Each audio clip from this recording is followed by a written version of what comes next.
کتنا بوگس فتوا دیتے ہیں.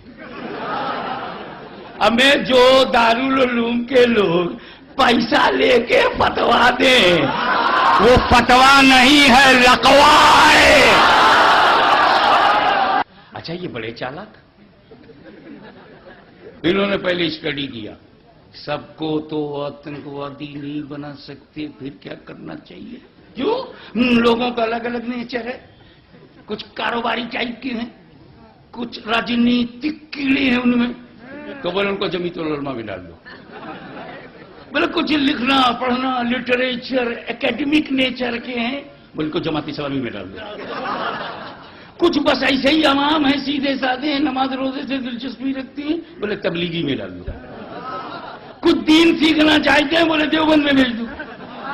کچھ آزاد خیالی چاہتے ہیں، بولے ندوے میں بھیج دو.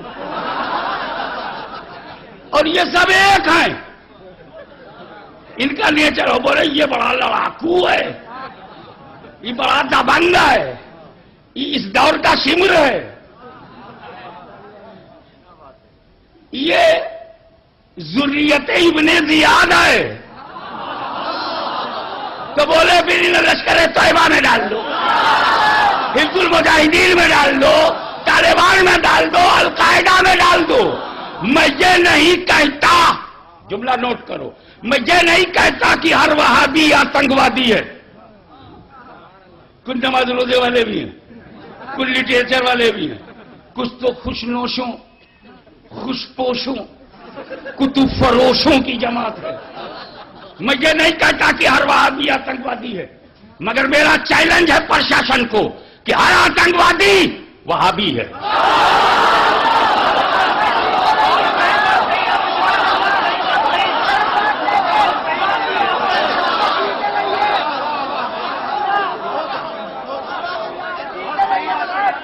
بے شمار وہابی ہیں جو آتنکوادی نہیں ہے،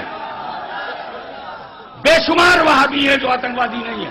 لیکن جتنے آتنکوادی پکڑے گئے، چاہے وہ بمبئی کا سیریل بلاسٹ ہو، چاہے اچھردھام پہ حملہ ہو، چاہے لوکتنتر کے مندر دلی پر اٹیک ہو، چاہے وہ بلاسٹ ہو، بم بلاسٹ ہو، چاہے وہ درگاہوں میں بم ہو، سرکار غریب نواز کے روزے پہ درگاہ پہ، جو بھی پکڑا ہے پولیس نے میں نہیں جانتا، پکڑا ہے سی بی آئی نے میں نہیں جانتا، پکڑا ہے ہندوستان کی قابل اعتماد ایجنسی نے میں نہیں جانتا، مگر میں پرشاسن کو یقین دلاتا ہوں کہ اگر تم جاننا چاہتے ہو کہ دھارمک درشکون سے یہ کیا ہے تو یہ نہ سنی ہے نہ شیعہ.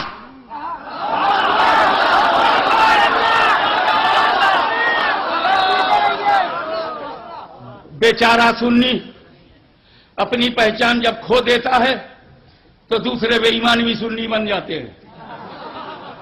شیعوں نے اپنی پہچان باقی رکھی،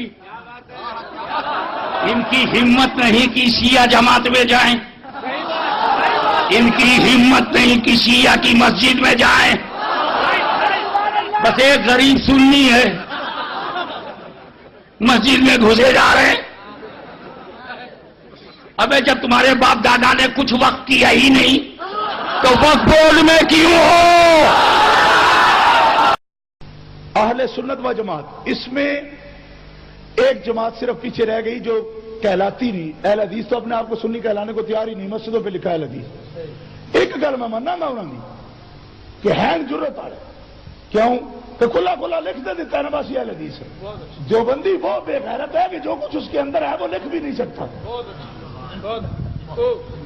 اہل حدیث نے لکھ تو دیا نا، مہربانی کی اب جسے مرنا ہے بڑھنا ہے جہنم بڑھے جا، کیونکہ انہوں نے تو کمی نہیں چھوڑی، دروازے پہ لکھ دیا تھا ہم اہل حدیث ہے. اب جسے مرضی سے جانا ہے جہنم میں جائے. جی دھوکہ تو نہیں دیا نا انہوں نے، سیدھا لکھ دیا ہم اہل سنت نہیں ہیں، یہ لکھ دی. بے غیرت جو بندی ہے کہ جو ان سب سے گندا ہے لیکن پھر بھی سنی کہلاتا ہے، ان دونوں فرقوں سے گندا ہے. کیوں؟ اس لیے کہ شیعہ تبرہ کرتا ہے تو صحابہ پہ کرتا ہے نا، تو دیوبندی کس پہ تبرہ کرتا ہے؟ حضور پر. حضور بڑے ہیں یا صحابہ؟ حضور. تو جو حضور کا گستاخ ہو اس کی پلیتی صحابہ کے گستاخ کی پلیتی سے بھی بڑی ہوگی نا؟ ہوگی نا؟ کیوں کہ وہ نبی کریم علیہ السلام کا گستاخ ہے. اور کسی سنی کے دل میں اگر یہ نرمی ہو کہ گستاخ مسلمان رہ جاتا ہے تو وہ بے ایمان ہے، وہ اہل سنت جماعت سے خارج ہے، کیونکہ ہمارے علماء نے یہ مسئلہ لکھ دیا. میں اپنی زبان سے جو کہہ رہا ہوں تو آپ یہ نہ کہیں کہ بڑی زیادتی کرتا ہے، نہ.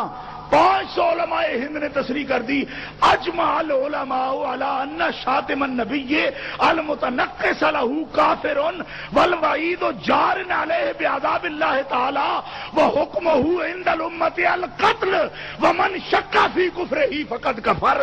جو رسول اللہ صلی اللہ علیہ وسلم کی تنقیص کرے، توہین کرے، امت کے علماء کا اجماع ہے کہ وہ کافر ہے، واجب القتل ہے، اور جو اس کے کفر میں شک کرے، شک کرنے والا بھی